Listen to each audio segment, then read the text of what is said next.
What's the #1 rookie mistake I make when I lose money at fantasy football? I would say drafting with passion, going after players of your favorite team. That could be an issue. Not knowing the league.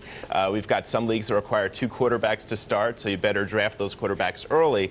And then also some leagues give you points per reception, and that's a little bit different than others. It gives different running backs who also receive the ball a little more value. So make sure you know your league. Well, according to Mark Gilbert, our producer, you should only choose running backs in the first 3 drafts and not get excited about the quarterback. Yeah, I mean, the running backs, there's only about 30 that start. So on that note, you definitely want to grab as many as you can. There's about 75 wide receivers who are out there. You could grab in the later rounds, and quarterbacks. There's a lot of very good ones right now. You could probably wait a couple of rounds before you draft your quarterback. What's new this year? I think the big difference this year is that there's a little more parity and a little bit more of the unknown. You've seen so many new names come in. Last year, Colin Kaepernick, if I would have mentioned to you his name coming into the draft, you definitely wouldn't have touched it. Bill Gross knew who he was. Why the jump for him? Well, he's now a starter, #1. #2, he broke out last year, led his team to the Super Bowl. It was a huge deal. You now have the starter in San Francisco with the Kansas City Chiefs. So that's a big story. And Kaepernick is one of those guys who, maybe you don't have to draft your Tom Brady so early or a Peyton Manning so early. You can wait maybe a couple of rounds, 4th round, and grab a Kaepernick out there. Another surprise pick from you, Antonio Brown. Yeah, Antonio Brown. This is a player for the Steelers who's kind of been quiet the last couple of years. But Mike Wallace, their star wide receiver, is now in Miami enjoying a little bit better weather there. And so because of that, more opportunity. Brown was only targeted 13% in the red zone last year. He should get some more opportunities to score this season. If I have a group doing this, yeah, I want to reset. Do people reset every week? Do they reset once a season? How do you reset your team after you've messed it up like I have every time?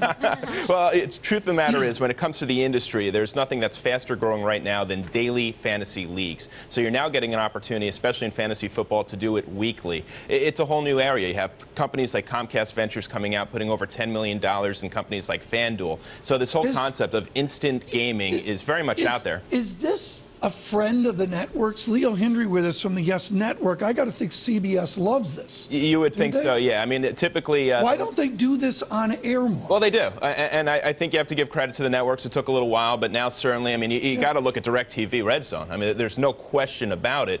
Red Zone has had a tremendous success, and fantasy has been the forefront of that. So networks are loving it. But it's not just TV, right, Leo? I mean, you have mobile, you have social networking. What's the power of these alternative ways of playing and viewing sports and that's really changing it? Alex, and I just love this conversation for 2 reasons. One, as an employer, can you imagine the unproductivity that goes on during the day? Like March Madness. Oh, my God. We call that the Mark Gilbert effect. He becomes useless. But go, Alex, go where you were. 36 million women and men playing this, 155 million adults in America.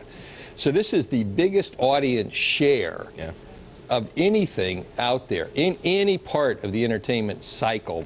Is big. This is bigger than that. Right. It is 7. Robert will tell you it's 7:24. It's all day long, and it's so much more entertaining than talk news on sports. So the ESPN talk shows, this kind of product is very engaging, and you are seeing this transition.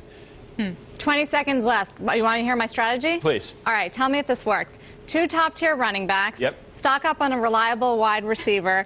Try to steal Jimmy Graham, and then pick up a quarterback at the end. I like it. Again, there's a handful of very good quarterbacks out there, so I do think that your strategy is going to work out this year. Did you pick that yourself? Did you pick that yourself? This is an email from Tom Coughlin. This is an email from Tom Coughlin of the New York Giants.